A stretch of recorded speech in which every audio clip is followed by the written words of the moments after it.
السلام عليكم ورحمه الله وبركاته حبايبي الغاليين. النهارده معانا فيديو كويس جدا جدا، فرجه ممتعه على حمامتين كويسين بامر الله مع الاسطوره مجدي. هيفرجكم ويمتعكم ويوريكم التقليب ازاي. اللي ما يعرفناش عمرو ابو زياد المحله الكبرى، يسعدني اشتراك.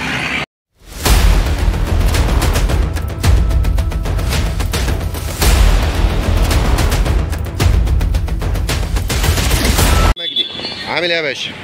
طبعا عايزين نفهم منه بس بسيط في الكائنه الحيه اللي معانا ديت، اسكاليت لافندر ولا لونها ايه؟ لا احنا مش عايزين، انا عايزه يقلب ده فرد ايه، مواصفاته ايه، ونوعه ايه. تمام يا مجدي، من باب الايسار. دي فرده زينه من باب الايسار. تمام. هو الايس طبعا معانا الاسطوره محمد احمد اخويا وحبيبي قاعد معانا منور. احنا للعلم بالشيء نفهم ده. اللون ده يسمى ايه؟ هو فرد ايس، بس بدل من خطوط سمراء بتبقى الخطوط عامله زي السيلفر كده، يعني بيسمى ايس تلج. ايس ده تلج. من الطفرات، من الطفرات، من البواب القليله مش كتير. ايوه مش كتير، يعني لان الايس كتير. فبيجي من ضمنهم في وسط الحمام تلاقي فرده من دي كده عامله زي الكوره بمعنى اصح. يعني ديت بيجي منها قليل. طيب ممكن تشرح لنا مواصفاتها يا مجدي للناس برضه؟ دي المواصفات بتاعتها يا عم عمرو. دي الحمامه ملهاش اي مواصفات الا هي لون. تمام. بالنسبه لتقليبها، بالنسبه للايس ممكن واحد مثلا يعوز العيون مثلا تبقى بيضه. تمام. في واحد يعوز العيون تبقى زي دي كده، الرنج غامق. تمام. في واحد يعوز العيون باكمه. تمام. كل واحد بيختلف. احنا بنتكلم دلوقتي هل هي حمامه سبا يا مجدي؟ لا مش سبا. مش سبا. تمام. البلد المنشأ، لا هو مالناش دعوه بالمنشأ بقى. والايسات دي كلها بتبقى مثلا اغلب الامر كانت بتبقى مثلا من الخليج، السعوديه. من السعوديه. دايما يقول لك الايس سعودي. ايس سعودي. بس هو برضه كل الحمام ده جاي من بره، يعني اساسا جاي من بره. تمام. فاهم؟ اساس الحمام الزاجل عموما كان بلجيكا وهولندا، يعني مفيش غيرهم. بلجيكا وهولندا. فبيجي بقى الحمام دوت منهم.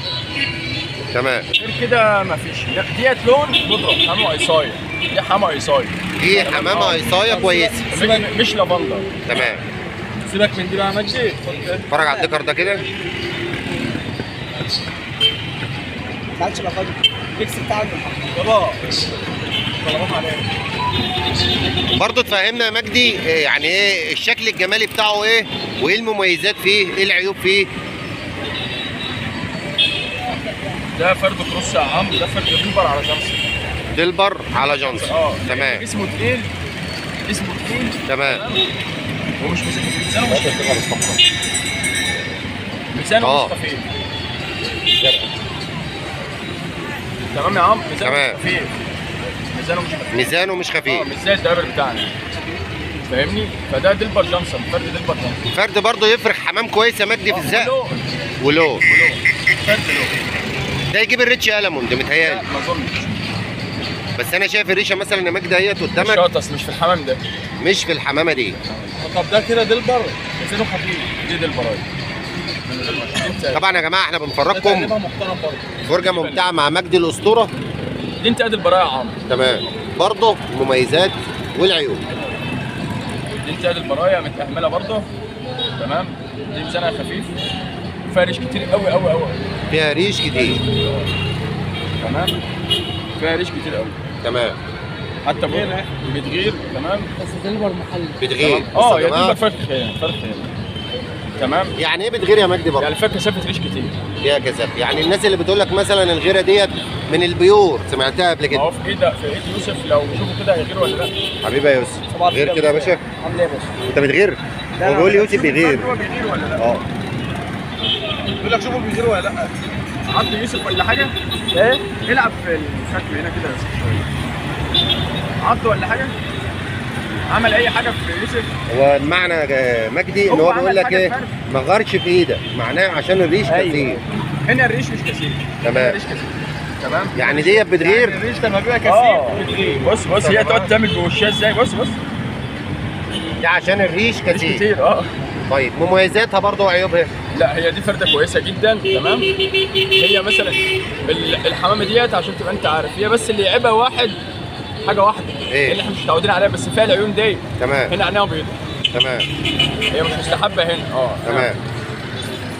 بلد الشمس يا ابني. تمام. بص يا عم. تمام. هي مش عينها بيضاء. لا انا مش بيضاء، معلش انا اسف. انا تعالى. لا ده عينها مستحبه جدا يعني. لا انا حلوه يا عم. جميله قوي. انا جميله. انا اسف برضه، انا اسف، انا اختلط على برضه بنعلم الناس، لان في ناس قالت لك ايه، عايزين نعرف الفرق ما بين الدلبر المانيا والدلبر المحلي. لا ودلبر الهولندي. بعد اذنك الفرق ما بين احنا ظهر معانا دلوقتي الدلبر المحلي، يبقى نحكم على ايه؟ على الدلبر المحلي. بص يا باشا، الفرد ده هو دلبر محلي عشان هو اتفرخ هنا. تمام. وهنرجع نقول تاني، ده ابن ايه؟ ابن حمام بره. ابن حمام بره بس اتفرخ هنا. بند روزه. مش شرط هو اتفرخ هنا. تمام. طب لو احنا خدنا ديت، لو احنا خدنا ده المحلي ده اهي. تمام. على الذكر اللي مع يوسف ده. تمام. وسافروا انجلترا. هي انتهيته فعلا. وسافروا انجلترا. ماشي. اتفرخوا. اتفرخ ايه؟ الآلة دي هتبقى لابسه ايه؟ هتبقى لابسه انجلترا. وجولك بقى هنا تاني. تمام. فرق الدبله بقى هتقول ايه؟ هو فرق المنشأ. انت يا عم عمرو سافرت بره وخلفت بره. هو فرق المنشأ والرعايه. والرعايه هناك بيخدموا بموارد الله. يعني الفيتامينات، الاملاح، الكالسيوم عننا بكتير. برضه انا عايز اوجه بس دي منتهى ما شاء الله للفرخ يعني. وريني كده اماكن منتهى كويسه كده محترمه. امسكها كده يا علو عشان اصورك بيها. هات كده.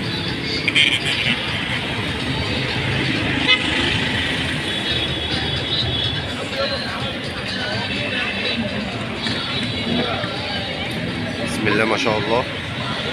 يعني مفيش فرق ما بين دلبر محلي ودلبر مستورد. كله المستورد دبله ورعايه زي ما انت قلت. تمام. احنا هنبدل بقى اهو، ما انت اللي رديت عليا. تمام. احنا هنبدل، بس هو دوت علشان هو هرب الدم منه فبقى مايع، بقى فرد مايع شويه. بقى فرد مايع. لكن هي كفرده تكوين جسماني في ايدك بموارد الله. بتاع المانيا بقى. بتاع المانيا كتله واحده. كتله واحده.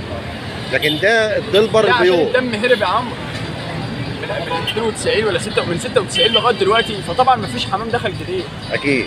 انما اللي جالك بقى من بره هو جالك من بره على اسطمبته دي، فما تلعبش فيه لسه. بقى له سنتين ولا 3 سنين في المحل او في مصر، تلعب فيه ما تلعبش. أيوة. فجاي لك بالايه؟ بالحاجه بتاعته. يعني هو ده الدلبر اللي احنا بنعتمده كمصر. ده الدلبر اللي في ايد مجدي ده اللي بنعتمده. ده الدلبر بتاعنا اللي احنا بنعتمده. هو مظبوط كده. ده يا جماعه الفرق ما بين الدلبر المستورد والدلبر المحلي، وفرق الامكانيات. برضه احنا عايزين نبين للناس ان في حاجه يا مجدي اسمها فرق امكانيات. يعني ايه فرق امكانيات؟ احنا ما بنخدمش زي بره بالنسبه لعلاجاتهم. كل حاجه هم هناك لما بيجيبوا حمام وعاوزين يعالجوه فبيجيبوا ادويه حمام. تمام. الشركه بتاعت الحمام بس. تمام. انما هنا بتروح للدكتور البيطري هو ما يعرفش حاجه عن الحمام، يقوم جايب لك شويه من بتوع الفراخ ويديلك للحمام. تمام. وصلت لك يا عم عمرو؟ طبعا برضو معلومه، في ناس انا شايفها متشدده اليومين دول ومنجذبه للبلاك، للحمام البلاكات. فبرضو عايز اخد منك نصيحه وفكر عن الزاجل البلاك، لان هو منتشر اليومين دول بفظاعه. مجدي صح ابو مليكه، ناس كتير بتدور عليه. كل اسود بلاك. ايوه معين دي بس حد يقول لك ايه فانت الصوره دي بتبقى بلاك. احنا بنشرح مش بنبيع. احنا بنشرح مش بنبيع. يعني ده مثلا فرد بلاك في ايدك، نفهم بس المواصفات. هو لون يا عم عمرو. هو لون زي اي لون. تمام. زي الجريزلي والازازي والتمرهندي والسبرميهي والبديني، زي اي لون. تمام. بنقلبه على انه فرد ذاتي. بس برضه ده ما يمنعش هو خدوا لون من المواصفات الجماليه، ان هو نوادر، يعني نوادر شويه من المواصفات الجماليه. الجماليه. طبعا هو الناس بتحب الاسود علشان قليل في الايه؟ في الالوان. وباب ناصح فعلا، يعني دايما يقول لك باب زنجي، يعني السود باب زنجي. ايوه دي حقيقه. ما في هوبل ولويس اكلوس والحاجات دي يعني كلها تأصيلات. ومش محبب في السبق عشان الصقور، بتختار دايما الالوان الغوامق. ده اللي ما بيختار، الساره ما بيختاروش. الساره بياخد الحاجات الفاتحه اللي هي الابيض. الباي ما بيسابقش، الابيض ما بيسابقش، بيتحرق كده. الوشائي ما بيسابقش، يعني بيتاكل كتير. بيسابقهم بس عرضه للخطر. بس الاسود برضه نفس الابيض. لا مش نفس الابيض. مش نفس الابيض. ده يا جماعه اهوت اسود بلاك. طبعا هو المواصفات بتاعته ان هو بيبقى دايره على ريشه واحده كده. تمام. بصوا يا جماعه، احنا مثلا عشان نعمل زي الناس اللي هم بره. تمام. فاهمني؟ بسم الله ما شاء الله. ده فرد تكوينه جسماني كويس. كويس، فرد سبق، فرد محترم كويس جدا. بسم الله ما شاء الله.